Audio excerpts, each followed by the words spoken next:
to tell you the truth, when I was reluctant at first, and then the ITV stuff came along, and that's what tempted me back in. I'm joined by the gladiator of professional wrestling, because he used to be on Gladiator. Anyway, he used to be known as Magnus in TNA, Impact Wrestling, Global Force Wrestling, Global Non-Stop TNA, Global Impact Non-Stop Aldis, Action, bollocks. Total. Yep. Nick Aldis. Nick, Hi. it's a pleasure to see you again. Kenny, it's good to see you too. I have to take issue with this, the gladiator of, like, it's 2017. That was 2009. I mean, there's 2008, in fact. I mean, there's people making livings off of like 1999. Well, I don't want to. Okay, but let's talk about that though, because a lot of people in wrestling, they will use things from the past more to kind of sell what's going on right now. Yeah. Why is it important to you to not do something like Well, I'm 30 years old, for one thing. that? That's a good point. Like, I'll tell you, I've done a few interviews lately where I've said, if they've said to me, is there anything you don't want to talk about? And sometimes I'll say, like, look, don't ask me about Mickey, you know, just because I don't want to get her in hot water, you know, it's separate careers. But the other thing, I'm like, can we not harp on so much about former this and former that, and like, because it implies that sort of it's been done. The best days are behind, and I'm going like, I'm 30 years old, you know, like that was all in my 20s, and it's sort of, I don't know, I guess that's a tough part of the of the internet era, you know. But it feels that you've done a ton to be at 30, you know, because you there's some people at 30 and they're just, you know, going to developmental for the first time or whatever, but like, so I guess for you, what's your approach now? Because I guess, is there a sort of, are you selected to try and kind of be like, I don't want to just become the guy that people put former star on a poster? I try to be, you know, obviously I have the luxury of now for the first time, like just recently, I started doing something besides wrestling, you know, and I'm consulting for a marketing company remotely. You know, they came to me and said, you know, you understand people, you understand psychology, and, you know, we think that you'd help us with this, you know, building brands and stuff like that, because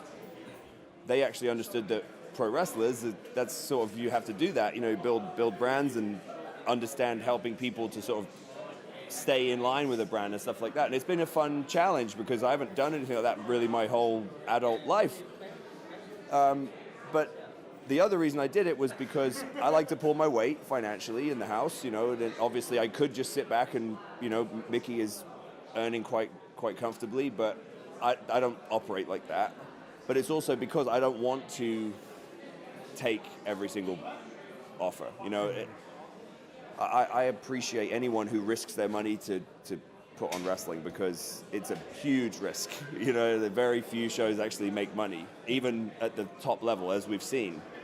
So I admire and respect everyone who wants to do it, but there's a point where I'm going, I don't want to be a part of that, because it doesn't help me, and if anything, it's actually going to hurt me. Plus, there are only so many bumps on your bump card, and I'm going like, if I'm going to go and fall down now, like it needs to be for a purpose. Like for me, I always, even in TNA, I always said it's either got to be cash or creative, you know, that's got to be satisfied, one or the other. You know, most of the time I would get a raise, so it was kind of like, okay, well, if I don't like necessarily what I'm doing very much, at least I got more money, you know what I mean? And that's always the way I've looked at it. And I'm sinking my teeth into this NWA stuff, which it's very, you know, in its infancy, but it's flattering to be, you know, offered that, you know, responsibility, you know, for a fledgling thing, which obviously has a little bit of momentum behind it and a bit of buzz with the business. So. Yeah. But in terms of wrestling, I don't want to harp too much in the past. Yeah. But when you were in TNA, you were there in a time where they basically had like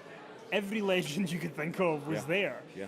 How important was that for you to kind of like, because you're a very level-headed guy, like you're very business conscious when you think about wrestling, which I don't mean that in a bad way. No. Sometimes say that as a bad thing. I am now.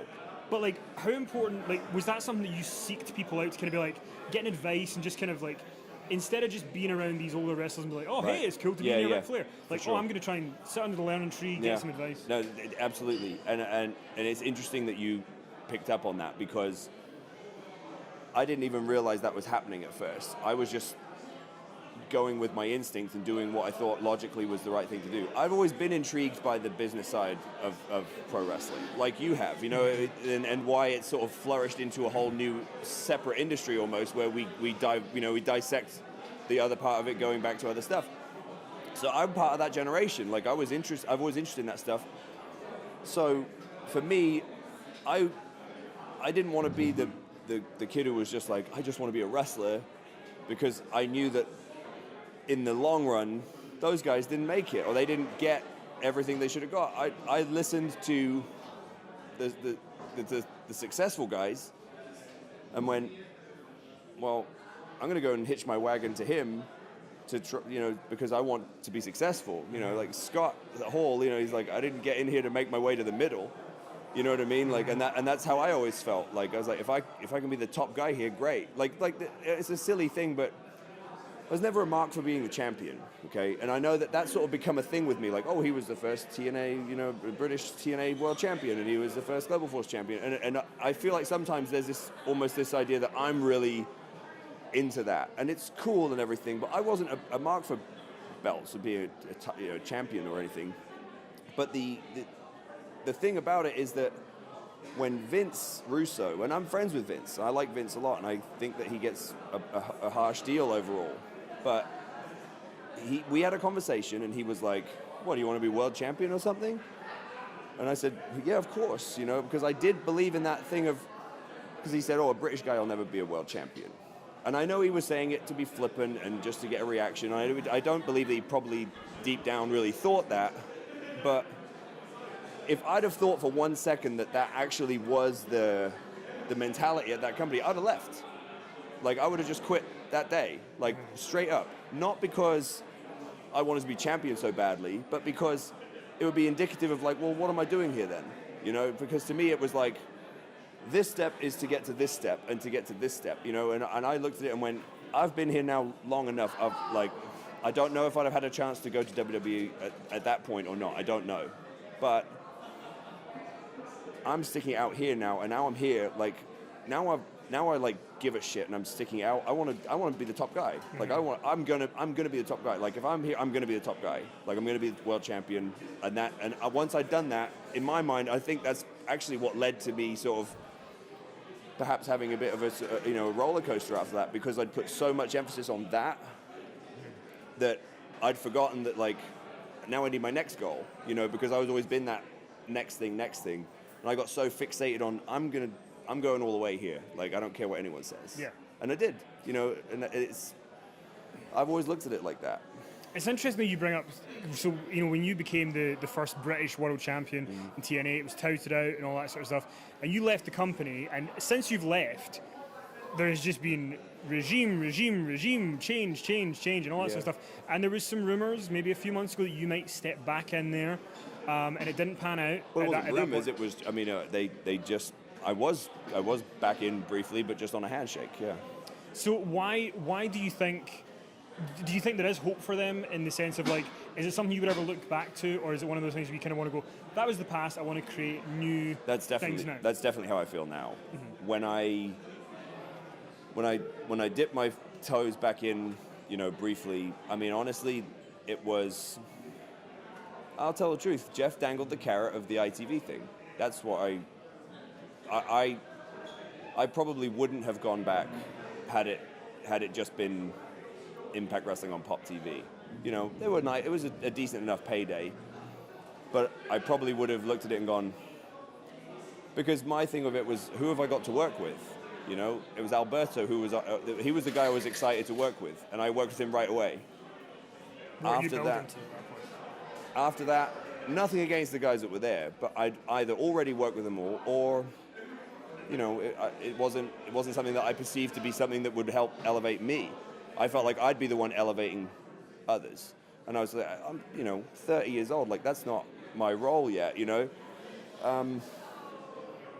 But to tell you the truth, when I was reluctant at first, and then the ITV stuff came along, and that's what tempted me back in. Last thing I want to ask you. You went on tour with Scott fucking Steiner. Yes, I did. With us, Yep. There are stories we can never tell. That's one of my favorite But things I've ever done. What's the memory from that? Because he's just batshit crazy, but in the best possible way. Yeah, honestly, I'm really grateful that you guys had me on that, because I always felt like Scott and I had a good relationship, but I always wondered in the back of my mind, is this me being a bit of a mark and a fanboy and thinking, like, I'm good friends with Scott Steiner, and Scott being like, oh, hey, Nick, is it? You know, I wasn't sure if he really, or whether he was just sort of being nice at the time.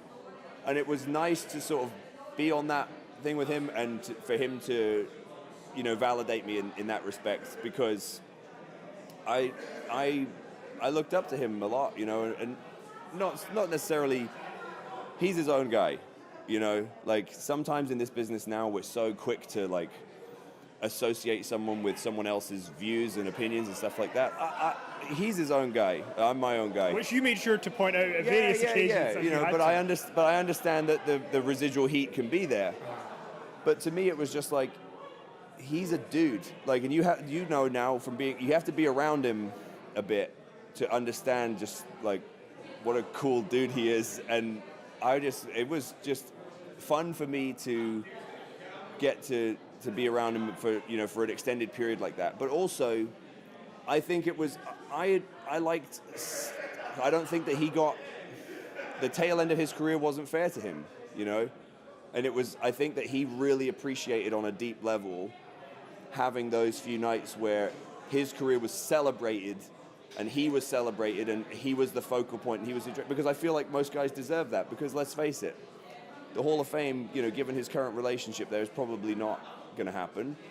That was like his Hall of Fame almost, and it was cool to be a part of that, you know what I mean? Like the same way that when I was in Orlando for WrestleMania with Mickey, it was really cool to be there for Kurt's induction, because even though Kurt's career is so broad spanning and involves so many different people who are way above my pay grade, I still played a role in that, you know, in that life and that career, and it was cool to be there to you know, to stand and applaud him and be like, I'm proud of you, because I've been around Kurt at very low points, you know, and it was cool to because he's my hero, you know, he's one of my heroes, so it's always good when you get to be a part of it. Well, you've kind of been synonymous with Inside the Ropes. We had Sting over in 2015, and he did the favour for you on the way out when he was leaving TNA, which a lot of guys don't do. You were with us for Scott Steiner. Follow Nick on Twitter, find out about NWA, what's going on there, and thank you very much. Thanks, bud.